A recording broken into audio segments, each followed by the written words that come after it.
විදර්ශනා උපක්ලේශ හැටියට තියෙනවා කාරණා 10ක්. එතකොට ඒ 10 පළවෙනි එක තමයි ඕභාස. ඕභාස කියන්නේ ආලෝකය. දැන් අර පසුගිය දවසේ මහත්මයා උදාහරණයක් කිව්වේ අර එක තරුණයෙක් මේ යනකොට මේ ඇතෙක් ළඟට ඒ තරුණයාට ඕභාසය මතුවෙච්ච හැටි. එතකොට අන්න ඒ වගේ කෙනෙකුට ඕභාසය පහළ වෙන්න පුළුවන්. එතකොට ඒ ඕභාසයම ඒ තැනත්තා වරදවල වටහා ගන්න පුළුවන්. දැන් මට මාර්ගඵලයක් ලැබුණා. මට දැන් ධානයක් ලැබුණා. ඒ නිසා තමයි මට මේ తত্ত্বය ඇති වුනේ කියලා වරදවල වටහා ගන්න පුළුවන්. අන්න ඒ වගේ අපේ මනසේ දසාකාරයකින් විදර්ශනා උපක්ලේශ මතුවෙන්නට පුළුවන්. එතකොට ඒ ආකාර 10 දක්වනවා. ඕභාස, ප්‍රීති, පස්සද්ධි, අදිමොක්ඛ, පග්ගහ, සුඛ, ඥාන, ස්මෘති, උපේක්ඛා, නිකාන්ති. එතකොට නිකාන්ති කියන්නේ සූක්ෂම තෘෂ්ණාව. ඇත්තට මේ 10 නිකාන්තිය කියන එක විතරයි ක්ලේශයක් තියෙන්නේ. අනිත් එකක්වත් ක්ලේශ නෙමෙයි. ඕභාස කියලා කියන්නේ අර මතුවෙන ආලෝකය. ඒක විදර්ශනාව වැඩෙනකොට හොඳට මනස සැහැල්ලු වෙනකොට ඇති වෙන ප්‍රභාවයක්. ඒක අපරාධයක් හෝ වරදක් හෝ බාධකයක් හෝ නෙමෙයි. ඒක භාවනාවේ දියුණු ලක්ෂණයක්. ඊළඟට ප්‍රීතිය ඇති වෙනවා කියන එක ප්‍රීති සම්බොජ්ජංගය ඇති කරගන්නටත් උදව් වෙනවා. එතකොට භාවනාව හොඳට කරනකොට සැහැල්ලුව ඇති වෙනකොට ප්‍රීතිය ඇතිවීම වරදක් හෝ අපරාධයක් නෙමෙයි. ඒක භාවනා මාර්ගයට සහයෝගයක්. ඊළඟට පස්සද්ධි කියලා කියන්නේ කායික මානසික සැහැල්ලු බව. සැහැල්ලු බව පස්සද්ධි සම්බොජ්ජංගයේ හැටියටත් අපි වැඩි යුතු කාරණයක්. ඊළඟට අදිමොක්ඛ කියලා කියන්නේ ඒ තමන් කරගෙන යන කාර්ය ඒකද මේකද කරනවද නැද්ද කියලා වැනි ඉන්නේ නැතුව විශ්වාසයෙන් ඒ යන ගමන් මඟ පැමිණෙන කරුණු පිළිබඳව දැඩි විශ්වාසයෙන් යුක්තව ඒ ගමන ඉදිරියට යන ගතිය. අදිමොක්ඛ. ඒක සද්ධාව වගේ ලක්ෂණයක්. සද්ධාව නෙමේ. සද්ධාවේදී ඇති වෙන්නේ බුද්ධ ධර්ම සංඝ කියන රත්නත්‍රය පිළිබඳ විශ්වාසය. මෙතන තියෙන්නේ ධර්ම පිළිබඳව විශ්වසනීය. ඒක සැක කරන්නේ නැහැ. ඒක ඒ එන හැටියට ගන්නවා. අදිමොක්ඛ. ඊට පස්සේ පග්ගහ කියලා කියන්නේ වීරය. එතකොට වීරය අකුසල වීරය නෙමෙයි මේ මට්ටමට විදර්ශනා වැඩෙනකොට එතනත්තට ඇති වෙන්නේ කුසල වීරය. එතකොට කුසල වීරය අත්‍යවශ්‍යයි මේ ගමනේදී. ඊළඟට සුඛ කියලා කියන්නේ කායික මානසික සැපය. ඊළඟට ඥාන කියලා කියන්නේ මේ චිත්තචෛසික මේ රූප ධර්මයන් තව විනිවිද දකින විදිහේ ප්‍රඥාවක් ඇති වෙනවා. එතකොට ප්‍රඥාව කොහෙත්ම අකුසලයක් නෙමෙයි. ප්‍රඥාව කුසලයක්මයි. ඊළඟට ස්මෘති කියලා කියන්නේ සතිය.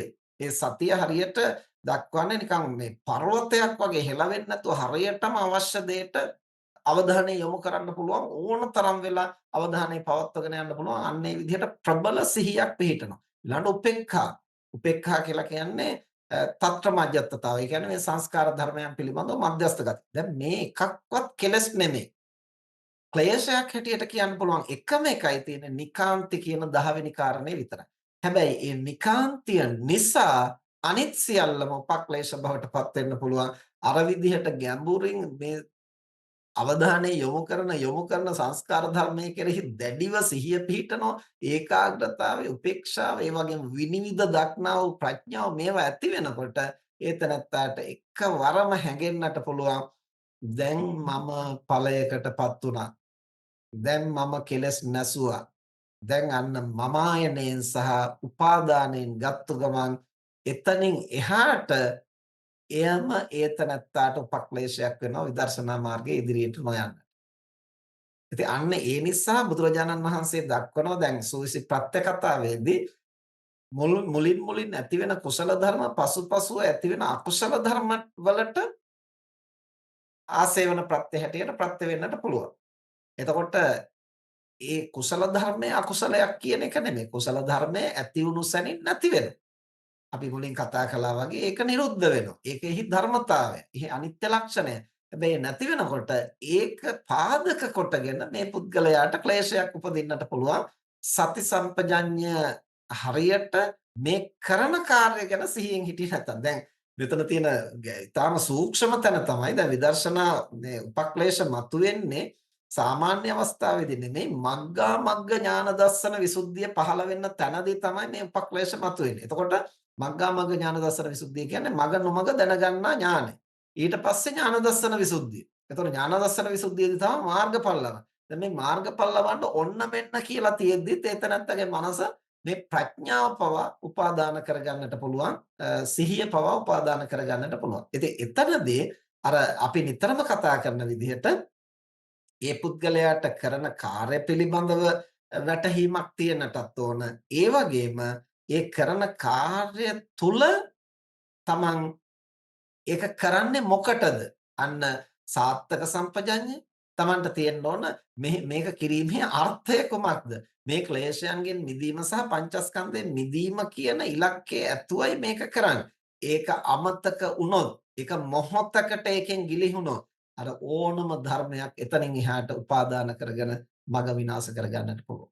ඉතින් ඒ නිසා තමයි නිවන් දකින්නට යන ගමනේදී බොජ්ජංග බෝධියට අංගයක් බවට පත් වෙන්නට නම් ඒතනත්තාට මේ සියලු ධර්ම බෝධි ඒ කියන්නේ අවබෝධය ඉලක්ක කොට මොකක්ද අවබෝධය? ක්ලේශයන්ගෙන් මිදීම සහ පංචස්කන්ධයෙන් මිදීම කියන දැක්ම ඇතුවම මේක කරන්නට පුළුවන් වෙන්න. එතකොට මේ පරමාර්ථය ගිලිහුණොත් අනිත් ඕනම යහ ගුණයක් අනර්ථය පිණිස පවතන. දැන් මේක අපි දකින ඕනම තැනක දැන් ආයතනවල වුණත් ආයතනයක ඊටාම හොඳ පරමාර්ථ වලින් පටන් ගන්නවා. පටන් අරගෙන කාලයක් යනකොට ඊට පස්සේ ලැබෙන ප්‍රතිලාභ ආදියත් එක්කලා ඒගොල්ලෝ පටන් ගත්තේ මොකටද කියලා අමතක වුණොත් තනි කරම එතනින් එහාට ගමන් මඟ වෙනස් වෙනවා. කන පිටට යනවා. අර කවුද ලංකාවේ හිටපු ක්‍රිෂ්ණ මේ අධිකාරම්තුමා ඒ කාලේ හදලා තියෙනවා අවිහිංසා සංවිධානයක්. ඊළඟට අමද්දප සංවිධානයක්. එතකොට මේ අමද්දප සංවිධානය ඔස්සේ තරුණයෝ පිරිසක් පුහුණු කරලා මත්පැන් වලින් වළක්වා ගන්න, ඒ වගේම බීඩි සිගරට් බොන ඒවාන් වළක්වා ගන්න පිරිසක් හදලා තියෙනවා. එතකොට දැන් මේ පිරිස ඒගොල්ලන්ගේ සීමාව ඉක්මවා ගිහිල්ලා සමහර වෙලාවට බස් වල එහෙම කවුරු හරි සිගරට් එකක් බිබී ඉන්නවා නම් කෙලින්ම ඇදලා වීසි කරන මට්ටමට ඇවිල්ලා. තරුණ කාලේ ඒගොල්ලෝ ජවයත් එක්කලා ගන්න. ඉතින් එතකොට අර මිනිස්සු බනිනවා, ගහන්න එනවා, ඔය වගේ ප්‍රශ්න. දැන් මේකත් එක්කලා පස්සේ එක රැස්වීමක් තියෙනකොට අර තරුණයෝ කියනවලු අධිකාරම් මහත්තයාට සර් අපි දැන් මේ අපේ වැඩේ මේ විදිහට ප්‍රශ්න ගොඩක් එනවා, බාධක ගොඩක් එනවා. දැන් අපි මේක නවත්තන්න හොඳ නැහැ. අපි මරාගෙන මැරිලා හරි අපි ජය ගන්නට ඕන මේ කරන වැඩ. දැන් එතකොට අධිකාරම්තුමා කිව්වලු ඕක තමයි අපි හැමෝටම සිද්ධ වෙන්නේ. මේක දැන් පටන් ගත්තේ මොකටද කියලා දැන් නිනවුනේ. මරාගෙන මැරෙන්න නෙමෙයිනේ පටන් ගත්තේ. මිනිස්සු මේකෙන් මරණයෙන් බේරන්න. හැබැයි මිනිස්සුන්ට ටික කාලයක් යනකොට ඒ ආයතනය ගොඩනගා ගත්තේ මොකටද දැන් යන්නේ කොහෙද කියලා නිනවුනේ. මේ භාවනා මාර්ගයේ හැමතිස්සෙම ඕක වෙනවා. එතකොට බුදුරජාණන් වහන්සේ දිනපතාම භික්ෂූන් වහන්සේලාට පරමාර්ථය සිහි කරලා තියෙනවා. බුද්ධුත්පාදෝ දුර්ලභෝ, manussත්ත්ව පටිලාභෝ දුර්ලභෝ, දුර්ලභං සද්ධම්ම ශ්‍රවණ, දුර්ලභ කන සම්පatti මේ විදිහට මේ කාරණා දුර්ලභයි කියනවා. ඒ කියන්නේ බුද්ධෝත්පාදය දුර්ලභයි, මනුෂ්‍යාත්ම භාවය දුර්ලභයි, ෂණ සම්පත්තිය කියලා කියන්නේ අර අෂ්ට දුෂ්ටක්ෂණයන්ගෙන් වැළකීලා, ඒ කියන්නේ සතර අපාය උපදින්නේ නැතිව, අසඤ්ඤ තලවල උපදින්නේ නැතිව, මිත්‍යා දෘෂ්ටි කුලවල උපදින්නේ නැතුව, අංග විකෘති නොවි, මන්ද බුද්ධික නොවි, පිට සක්වල උපදින්නේ නැතුව, ප්‍රත්‍යන්ත ජනපදවල උපදින්නේ නැතුව මේ විදිහට මේ ලබලා තියෙන අවස්ථාව ෂණ සම්පatti ඊළඟට මහානකම සද්ධාව සද්ධර්ම ශ්‍රවණ මේ ඔක්කොම දුර්ලභයි. ඒ දුර්ලභ කරුණු නුඹලට ලැබිලා තියෙනවා. මොකටද මේක ලැබුණේ? අප්‍රමාදේන සම්පාදේ.